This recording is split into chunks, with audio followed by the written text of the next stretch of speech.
বন্ধুরা, asleep in the valley থেকে আজকের 20টি এমসিকিউ আলোচনা করব, যেগুলো তোমরা 100% কমন তো পাবেই, টোটাল কবিতাটি রিভিশন হয়ে যাবে। তো চলো এক এক করে দেখে নিই। Number 1, the marks of wound of the soldier আর ড্যাশ, অর্থাৎ সৈন্যটির যে ক্ষত চিহ্নটি ছিল সেটা কোথায় ছিল? অন হিজ হেড, মাথার উপরে; ইন হিজ সাইড, তার পাঁজরে; অন হিজ চেস্ট, তার বুকের উপরে; ইন হিজ লেগ, নাকি তার পায়ে। তোমরা সবাই জানো এটা কোথায় ছিল? তার পাঁজরে দুখানা ক্ষত চিহ্ন ছিল, তাহলে in his side is the correct answer. Next one, the word red holes mean বা সিগনিফাই ড্যাশ, লাল গর্ত বলতে কি বোঝাতে চেয়েছে? Very very very important question.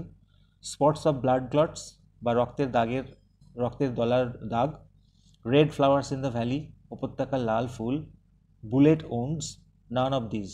বন্ধুরা, এই রেড হোল সিগনিফাই করছে বুলেট ওন্ডস, আমরা এসিকিউর সময় আলোচনা করেছিলাম।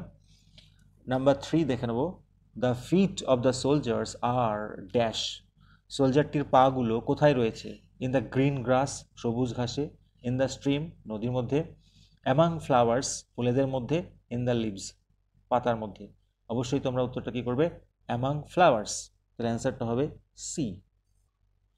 দেখে নেবো 4 নম্বরেরটি, asleep in the valley is dash, asleep in the valley কবিতাটি কি ধরনের কবিতা? এটি একটি ওড, এলিজি, লিরিক, সনেট। আমরা জানি এটা 14 লাইনের কবিতা, ফলে এটা একটি sonnet. Option D is the correct answer. Next, the soldier's pillow is made of dash, সোলজারের বালিশটি কি দিয়ে তৈরি ছিল? Flowers, fern, grass, leaves. অবশ্যই ফার্ন গাছের তৈরি ছিল, made of fern. One hand of the soldier is on his dash, সোলজারের একটি হাত কোথায় রয়েছে? ফেস মানে মুখে, ব্রেস্ট বুকে, সাইডে, নাকি গান মানে বন্দুকে। কোথায় ছিল বন্ধুরা? লাস্ট লাইনের দিকে আমরা দেখেছি ব্রেস্ট অর্থাৎ চেস্টের উপরে। Option B is the correct answer, এক হাত বুকের উপর দিয়ে শুয়েছিল। The smile of the soldier is like a dash, very important question. সোলজারটির হাসিটি কিসের মতো ছিল? চাইল্ডের মতো, ফ্লাওয়ারের মতো, ইনফ্যান্টের মতো, নাকি বয়ের মতো? অবশ্যই ইনফ্যান্ট বা শিশু, একদম শিশুর মতো ছিল, ছোট্ট শিশুর মতো। Infant is the correct answer. The smile of the soldier is dash, same টাইপের প্রশ্ন, কিন্তু অপশনগুলি আলাদা। দেখো, সোলজারের হাসিটা ছিল, বইয়ের টেক্সটের লাইনে ছিল জেন্টেল উইদাউট গাইল, অর্থাৎ এখানে তাহলে gentle is the correct answer. Next one, the poem asleep in the valley reflects, top question, asleep in the valley কবিতাটি কি রিফ্লেক্ট করছে, কি প্রকাশ করছে, কি প্রতিফলন করছে? বন্ধুরা দেখে নাও, the beauty of the valley, উপত্যকার সৌন্দর্য, নাকি দ্য গ্লোরি অফ ওয়ার, যুদ্ধের গৌরব, নাকি the glory of the soldier, সৈন্যের গৌরব, নাকি দ্য পিটি অফ ওয়ার, যুদ্ধের পিটি, করুণা, দুঃখ। অবশ্যই option D is the correct answer, the pity of war. যদি অপশনে থাকে ফিউটিলিটি অফ ওয়ার, তাহলে সেটাই হবে, অথবা যদি পিটি অফ ওয়ার থাকে তাহলে pity of war. Next, the soldier in the poem is, কবিতায় সোলজারটি কিরকম, কি বয়সী? Old, young, middle aged, very young. বন্ধুরা এখানে কনফিউজড হয়ে যাওয়ার মতো আছে, ইয়াংও আছে, ভেরি ইয়াং আছে। আমাদের অবশ্যই অপশনগুলি ভালো করে পড়ে নিয়ে তবে উত্তর করতে হবে। অ্যান্সারটা হবে কি? Very young. D is the correct answer. Next, nature is pleaded, এটা দুবার এসছে বন্ধুরা। নেচার ইজ প্লিডেড, নেচারকে রিকোয়েস্ট করা হচ্ছে to keep the soldier dash, সোলজারকে কি রাখার জন্য? Pleasant, asleep, warm, peaceful. অবশ্যই অ্যান্সারটা হবে ওয়ার্ম, মানে ঠান্ডা যাতে লেগে না যায় সেই জন্য প্রকৃতিকে রিকোয়েস্ট করা হয়েছিল তাকে উষ্ণ রাখার জন্য, অর্থাৎ C is the correct answer. দেখে নেব 12টি, the grass on the valley appears, অর্থাৎ উপত্যকায় যে গ্রাস দেখা যাচ্ছে সেটা কেমন? Green grass, yellow, fresh, bright. অনেকেই এটাকে গ্রিন গ্রাস করতে পারে, তবে টেক্সটটা ভালো করে পড়লে সবাই পারবে ব্রাইট গ্রাস, কথাটা আছে উজ্জ্বল ঘাস। 13 নম্বর এটি দেখে নেব, দ্য স্ট্রিম দ্যাট ফ্লোজ, অর্থাৎ যে নদীটি বয়ে চলেছে থ্রু দ্য ভ্যালি, ভ্যালির মধ্য দিয়ে, সেটা হলো ফাস্ট, স্লো, ক্লিন, ডার্টি।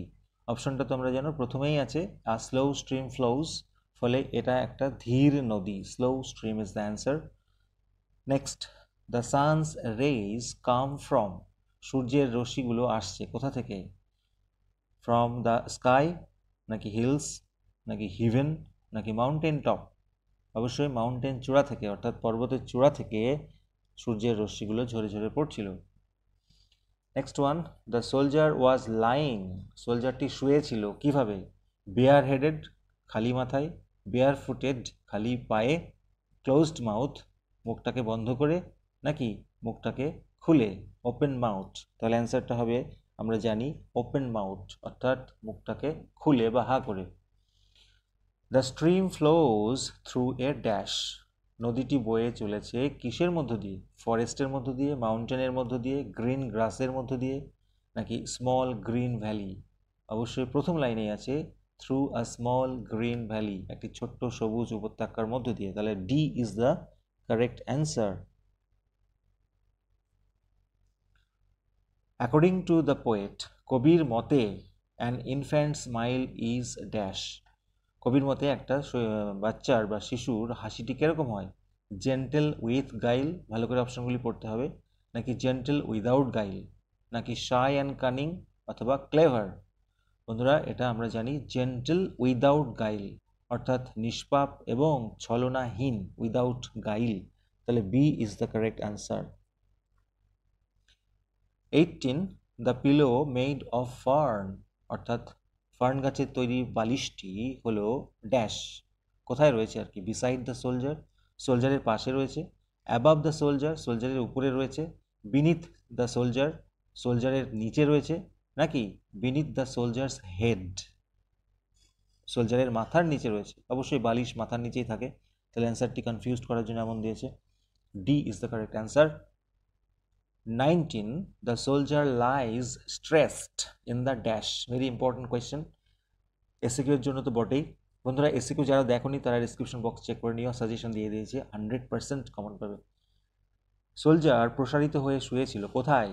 গ্রাউন্ডে, আন্ডারগ্রাউন্ডে, আন্ডারগ্রোথে, নাকি সি? বন্ধুরা, কবিতায় লাইনে লেখা আছে স্ট্রেসড ইন দ্য আন্ডারগ্রোথ, অর্থাৎ আন্ডারগ্রোথ মানে গুল্মলতার মধ্যে বা ঝোপঝাড়ের মধ্যে। তাহলে undergrowth is the correct answer. 20, undergrowth means, তাহলে আন্ডারগ্রোথ মানে কি? ফার্ন লিভস, ব্রাঞ্চেস, ট্রিজ, নাকি bushes and shrubs? Bushes and shrub মানে হচ্ছে ঝোপঝাড় বা গুল্মলতা, তাহলে এই অ্যান্সারটাই correct answer, bushes and shrubs. তাহলে এই টপ 20 তোমরা কখনো মিস করবে না, এর সাথে শুধু কবির নামটি পড়ে যাবে এবং কবিটি কোন দেশের সেটা জেনে যাবে। অবশ্যই কবির নাম হচ্ছে আর্থার রিমবড এবং ইনি ছিলেন ফ্রেঞ্চ পোয়েট, অর্থাৎ ফরাসি কবি। বন্ধুরা, এইগুলো পড়ে গেলে তোমরা 100% কমন পাবে বলে আমার বিশ্বাস। ভিডিওটি অবশ্যই লাইক দিও যদি ভালো লাগে, আর যদি সাবস্ক্রাইব করার মতো মনে হয় অবশ্যই সাবস্ক্রাইব করো। Thank you so much.